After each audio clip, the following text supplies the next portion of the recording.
फिर विष्णु भगवान उनको बोले कि चलिए बहुत अच्छी बात है, आप अपने कामनाओं पर विजय प्राप्त कर लिए हैं। नारद जी वहां से बड़े खुशी खुशी घमंड में चले।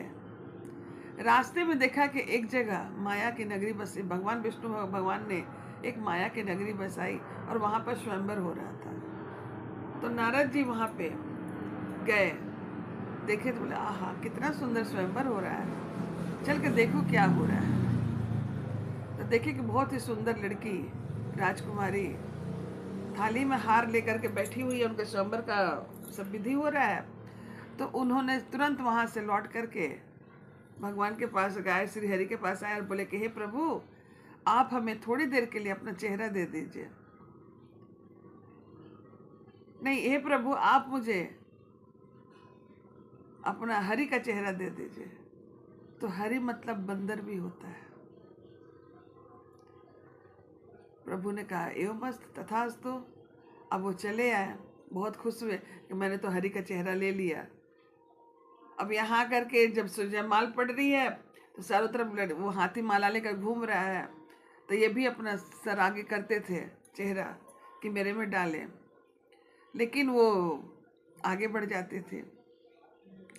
तो जो भगवान श्री हरि के जो दो द्वारपाल थे, विजय और अजय, वीरू और अजय, ये दोनों उन पर हंसने लगे कि महाराज आप तो नारद ऋषि, आपको यहाँ क्या जरूरत थी, और कम से कम चलिए आए भी है तो आईना नहीं है तो कम से कम पानी में अपना चेहरा तो देख लीजिए।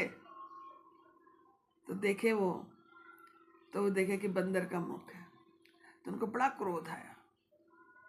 क्रोध आया और वहां से वो सीधे विष्णु भगवान के पास वैकुंठ लोग गए और वहां श्री हरि को बहुत बड़ा क्रोध में श्राप दिए कि जैसे तूने मैं जिस तरह से तड़पा हूँ नारी के लिए वहां जा करके, उसी तरीके से तुम नारी विरह में तड़पोगे और तुम्हारा यही बंदर मुख वाला आदमी ही तुम्हारा उद्धार करेगा, यह तुम ध्यान रखना।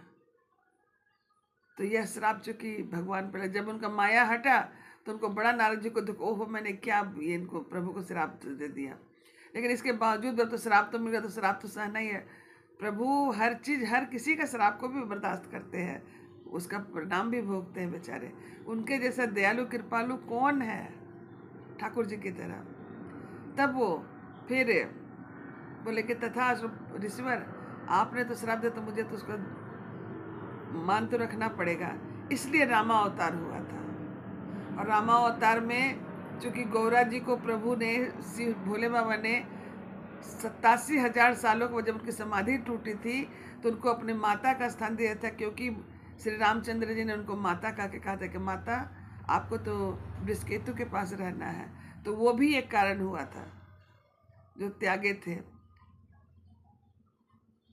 तो वही शक्ति के रूप में माता सती बंदर का पूछ और बंदर के रूप में भोले बाबा जन्म लिए जो हनुमान जी कहलाए।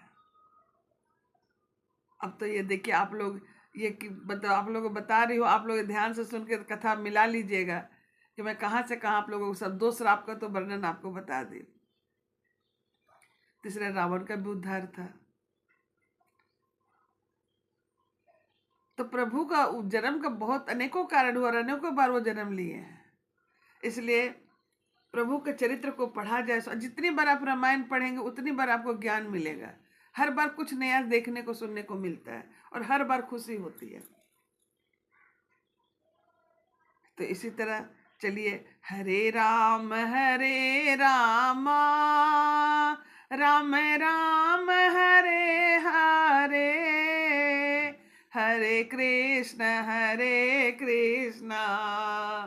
कृष्ण कृष्ण हरे हरे, हरे राम राम राम हरे हरे, हरे कृष्ण कृष्ण कृष्ण हरे हरे, हरे राम राम राम हरे हरे।